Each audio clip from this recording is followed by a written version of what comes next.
Bienvenue à la grande édition de Rwanda TV. Tout de suite, les grands titres. Le président de la République, Paul Kagame, exhorte les autorités de base à travailler de concert pour le bien de la population. Au Rwanda se tient pour la première fois la conférence internationale sur l'éducation réformée.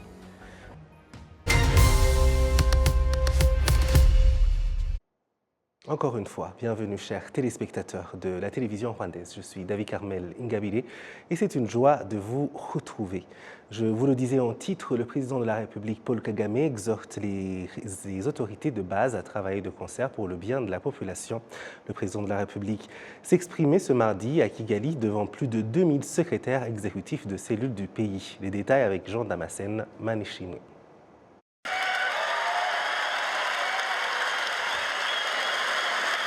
Dans son allocution, le chef de l'État a exhorté les secrétaires exécutifs des cellules à s'investir pour trouver une solution aux problèmes qui compromettent la vie de la population.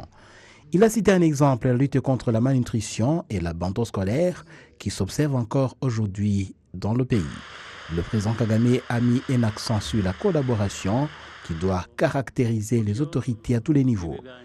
Nous faisons face à un problème d'individualisme qui caractérise nos autorités à tous les niveaux, là où les agents d'une même institution ne travaillent pas étroitement pour surmonter les défis auxquels le pays est confronté et délivrer des services de qualité à la population, a insisté le président de la République.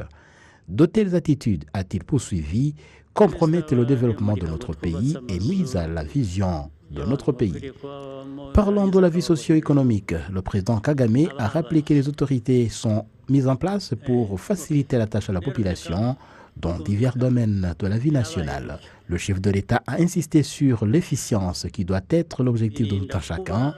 Nous ne pouvons pas compter sur le nombre des agents seulement, mais plutôt leur efficacité, a martelé le président Kagame. Et à lui d'ajouter que tout agent de l'État rémunéré doit également à l'État un travail égal. Le président Kagame a également mis l'accent sur une gestion saine des biens publics, sans quoi le pays ne peut pas réaliser sa vision de développement, avant d'inviter les secrétaires exécutifs des cellules à prendre une distance vis-à-vis de ces problèmes et à dénoncer les malfaiteurs, sans quoi ils se rendraient complices des erreurs qui entretiennent le sous-développement. Le président Kagame a fustigé le manque d'efficacité et de travail bien fait qui s'observe malheureusement quelquefois dans le pays. Il a cité un exemple, la construction de certaines infrastructures qui accusent des défaillances dans la construction au point de causer d'énormes dégâts humains et matériels. De tels agissements doivent s'arrêter pour permettre au pays d'évoluer, a martelé le président Kagame. Parlant des changements rapides dans le développement du Rwanda, le président de la République, Paul Kagame, a interpellé les autorités de base qui ne font pas le suivi visant le redressement de la situation. Les autorités n'ont pas droit à l'erreur ni à la négligence. Il faut agir pour le changement et ne pas se plaire dans l'oisiveté, a martelé le président Kagame. Merci Jean Damascène. Vous continuez à suivre la grande édition de Rwanda TV. Je vous le disais en titre, au Rwanda se tient pour la première fois la conférence internationale sur l'éducation réformée. Des experts en éducation qui y participent estiment que des efforts doivent être fournis dans l'utilisation de la technologie et la mise en avant d'une éducation centrée sur l'élève. Dans des discussions qui ont réuni des éducateurs, des chercheurs, des experts et diverses institutions qui promeuvent l'éducation, ils sont revenus sur le renforcement de l'utilisation de la technologie dans tous les programmes d'éducation et la priorité à une éducation de qualité en phase avec l'époque actuelle. Les experts en éducation soulignent que pour réaliser les changements nécessaires dans l'éducation, il est important de se concentrer sur un système éducatif centré sur l'étudiant. La technologie est très importante dans l'éducation, puisque dans les jours que nous vivons actuellement, nous voyons que tout est basé sur la technologie. Il y a dans tous les domaines de la vie et aussi en éducation. Donc en éducation, la technologie elle est utilisée pour transformer la façon dont on utilisait pour enseigner. Et vous savez que dans le temps, l'enseignement était basé sur l'enseignant c'était l'enseignant qui donnait tout aux élèves, aux étudiants. Mais maintenant, avec les transformations que nous avons, nous voulons que l'enseignement soit centré sur l'étudiant ou l'élève. Et dans ce cas, alors, l'élève doit avoir des compétences, l'élève doit avoir des connaissances et aussi de bonnes attitudes. Et tout ça, alors, nous les trouvons dans le programme que le ministère de l'Éducation a développé depuis 2015 ici au Rwanda. Depuis 2015, le gouvernement du Rwanda a lancé un programme d'éducation centré sur l'étudiant, dans lequel les étudiants sont encouragés à développer leurs capacités et à trouver eux-mêmes des solutions. Le docteur Florian Sanganuimana, directeur du département de l'éducation de l'Université du Rwanda, affirme que ce qui est nécessaire pour que l'éducation réformée soit réalisée doit être basé sur le renforcement de la technologie à tous les niveaux de l'éducation. La conférence internationale pour promouvoir l'éducation innovante et durable se tient pour la première fois et rassemble plus de 200 personnes, dont des éducateurs, des chercheurs, divers établissements d'enseignement dans différentes parties du monde. Une plateforme pour examiner ensemble les défis qui menacent le développement de l'éducation. Il est prévu que cette rencontre dure 2 jours. Participant à la 39e conférence des ministres de la jeunesse et des sports de la francophonie, Conféges en sigle, à Brazzaville, Mme Louise Mushikiwabo a réaffirmé la place centrale de la jeunesse et les priorités pour assurer son développement dans un contexte post-pandémie. La secrétaire générale de l'Organisation internationale de la francophonie, Mme Louise Mushikiwabo, a salué le rôle historique de la Conféges et invité à accélérer la coopération nécessaire pour réaliser les ambitions du cadre stratégique de la francophonie 2023-2030. Cela rejoint les propos de la secrétaire générale de l'OIF qui affirme que la francophonie est tournée vers son avenir.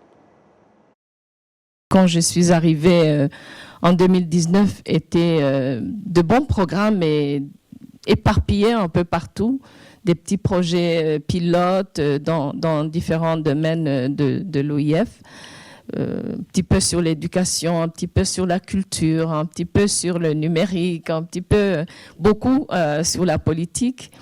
Et donc, j'ai pu resserrer et organiser les programmes de l'OIF pour un impact. Je viens d'une culture professionnelle où on travaille pour un résultat, on cherche un impact.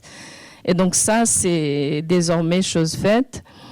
Donc j'ai pu très rapidement organiser quelques grands projets de l'OIF, des projets phares aussi bien dans l'autonomisation économique des femmes que dans la francophonie économique qui est une vraie mine d'or qu'on n'a pas encore vraiment exploitée, en créant des liens économiques et commerciaux entre les pays francophones, surtout entre l'Afrique francophone et l'Asie du Sud-Est, le Québec et l'Afrique de l'Ouest, par exemple.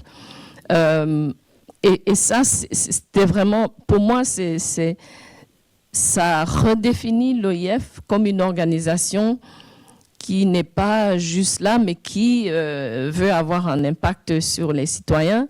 Bien évidemment, la visibilité de l'organisation, c'est très important.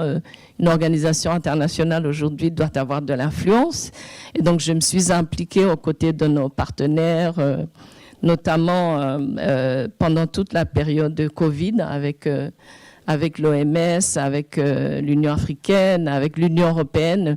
Et donc, la visibilité de l'organisation, c'est très important. Et puis, bien évidemment, sur la gestion interne et la création d'une, je ne dirais pas d'une structure, mais d'un sentiment institutionnel. Parce que l'OIF, pendant plusieurs années, comme je le disais, a fait de très belles choses. Mais cette culture institutionnelle, je trouvais que ça manquait quand je suis arrivée. Mais vous savez, un changement de culture, un changement institutionnel, ça prend plus que 4 ans. En marge de cette 39e conférence des ministres de la Jeunesse et des Sports de la francophonie, Mme Louise Mushikiwabo et le ministre des Affaires étrangères du Congo, Jean-Claude Gakoso, ont échangé sur la situation politique régionale et sur le suivi des décisions du sommet de Djerba. Mme Mushikiwabo a encore une fois affirmé que la francophonie doit être une organisation décomplexée. Pour moi, la francophonie aujourd'hui évolue et doit évoluer harmonieusement dans un monde où d'autres langues existent également. Puisque, d'ailleurs, au-delà de la France, nous avons aujourd'hui 88 États et gouvernements. Nous sommes la deuxième organisation en termes de membres après les Nations Unies. Nous sommes une organisation vraiment mondiale. Il n'y a que la France qui a une seule langue, le français. Tous les autres membres, enfin, peut-être le québécois aussi, qui est le français, mais le reste du monde francophone, nous venons de pays, d'histoires et de géographies assez différentes et surtout de langues qui sont de plus en plus revendiquées aussi, surtout par la jeunesse. Alors, nous sommes une organisation aussi, à mon avis, et les chefs d'État au dernier sommet à Djerba m'ont donné raison, nous sommes une organisation qui doit se tourner vers les jeunes. Parce que, d'abord, les pays francophones sont des pays où la jeunesse domine. Nous avons, je dirais, au moins la moitié de nos États membres sont des pays où nous avons jusqu'à 70% de moins de 30 ans. Et donc, nous devons servir, nos citoyens sont des jeunes en priorité. Mais aussi, je pense que pour notre organisation, ça nous inscrit dans le présent. Vous savez, il y a toujours, aussi bien pour la francophonie que le Commonwealth, il y a toujours une perception un peu coloniale de l'organisation.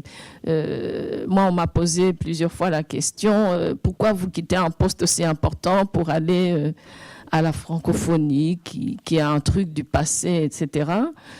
Mais la francophonie est une très belle organisation.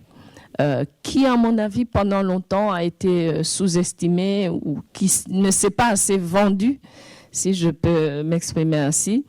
Et donc, la langue française, c'est notre outil de travail, mais nous sommes dans un monde où nécessairement les autres langues sont avec nous, sont aussi des langues de nos pays.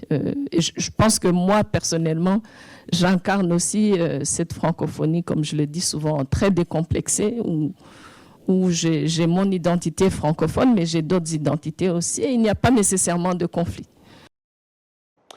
Madame Louise Mushikiwabo a indiqué, je cite, « La francophonie se conjugue au présent avec, par et pour les jeunes, par l'emploi, l'éducation, le numérique et surtout dans un environnement sain, leur permettant de vivre dans de bonnes conditions. » Fin de citation.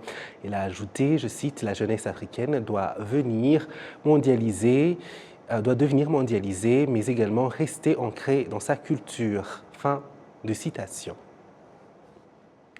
C'est l'information qui continue sur Rwanda TV. Les députés membres de la Commission de l'éducation, la technologie, la culture et la jeunesse au Parlement rwandais se sont entretenus avec le ministère de l'Éducation autour des défis que les députés ont observés pendant leur descente sur terrain dans ce secteur. Les députés ont souligné que dans les établissements scolaires, ils ont constaté divers problèmes, notamment des salles de classe, des cuisines et d'autres bâtiments qui sont endommagés. Ce qui est préoccupant, il y a également des problèmes liés aux incendies, à l'électricité ainsi que le matériel présent dans certains établissements, tandis qu'il n'est pas disponible dans d'autres, alors que tous les élèves passent les mêmes examens. Il a été aussi présenté des problèmes de certains parents qui ne payent pas l'argent qui manque pour compléter le soutien du gouvernement dans le programme d'alimentation scolaire. Il existe également une mauvaise gestion des établissements scolaires, ce qui affecte considérablement la qualité d'éducation et les biens de ces établissements.